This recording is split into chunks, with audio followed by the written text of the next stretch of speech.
My osteoporosis started with severe pain.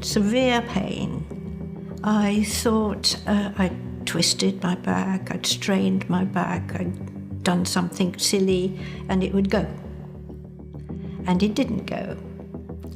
And it persisted for about 6 weeks. Eventually I thought, well, this is stupid. It's not just a twist.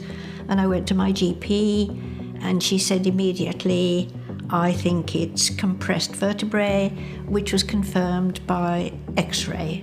Osteoporosis as a disease has a huge impact on human health, and over the last 2 decades or slightly more, it has gone from being viewed as perhaps an inevitable consequence of ageing to a major illness that has a huge impact on human health, and actually one which is eminently detectable and treatable.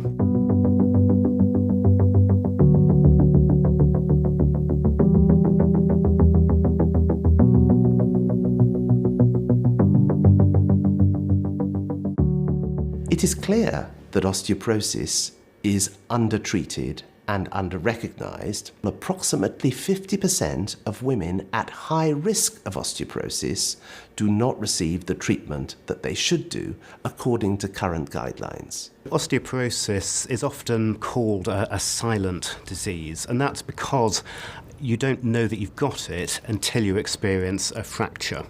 And the sorts of fractures that are associated with osteoporosis are those which happen with low trauma. So we call them fragility fractures. And a typical scenario would be a fall from standing height or less, for example, tripping, falling and onto an outstretched arm, breaking a wrist. Many people may feel that, well, you break a bone, it's not such a big deal, it heals up. But actually, particularly as you get older, having a fracture can be a really major life event. And for example, in older age, a major osteoporotic fracture, for example, of the hip or the arm, can be the event that precipitates somebody from independence into requiring care. And that may be institutional care, for example, in the case of hip fracture. Hip fracture would be the biggest hit of any single fracture site. And in the UK, almost 100% of hip fractures will be operated on with some sort of surgical repair. And of course, that necessitates being in hospital. And the associated mortality, so increased death risk, may persist associated with a fracture for 5-10 years or more. It's also worth bearing in mind the huge morbidity excess. People that could walk before their hip fracture are 50% likely to be unable to walk unaided. Of the people who lived at home, around 50% require some kind of sheltered accommodation, usually a rest home. But if you fracture your wrist, then it makes it difficult to do things around the house. And if you're elderly and living alone, then that may make life particularly difficult. Vertebral fractures are actually a real issue in the sense that only about a third present with severe pain and come to clinical attention. They feel something go in their mid or lower spine, and this is followed over the next few hours by excruciating back pain. They then realise that over the last few years they may have lost some height, increased spinal curvature, and when you examine them, they have exquisite tenderness. And only then is the X-ray done that reveals the vertebral deformity. The disability that follows that sequence of events, the height loss, the back pain, the kyphosis, and the impaired function, are often serious impairments. For 80 years, I lived my life as a comparatively tall, slim woman. I was 5'6". I'm now 5'1.5", official. And I'm that curved shape.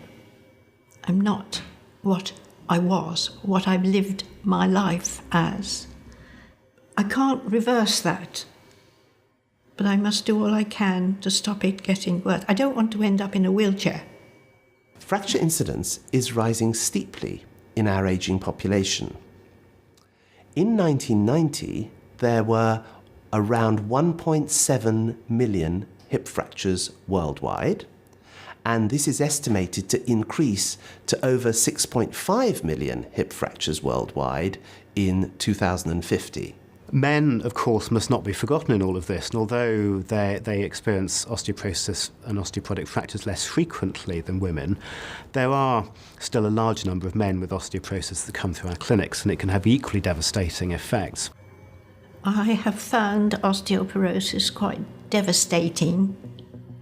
It has made me aware that there are certain things I can't do. We're all losing bone after the age of 35 years. Bone loss in women is accelerated during the decade after the menopause, from age 50 to 60 years.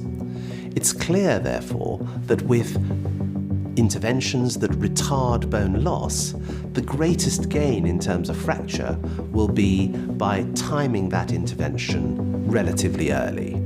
Join us for the next episode when the rheumatologists discuss key risk factors for developing osteoporosis and the current algorithms used in assessment of those at risk.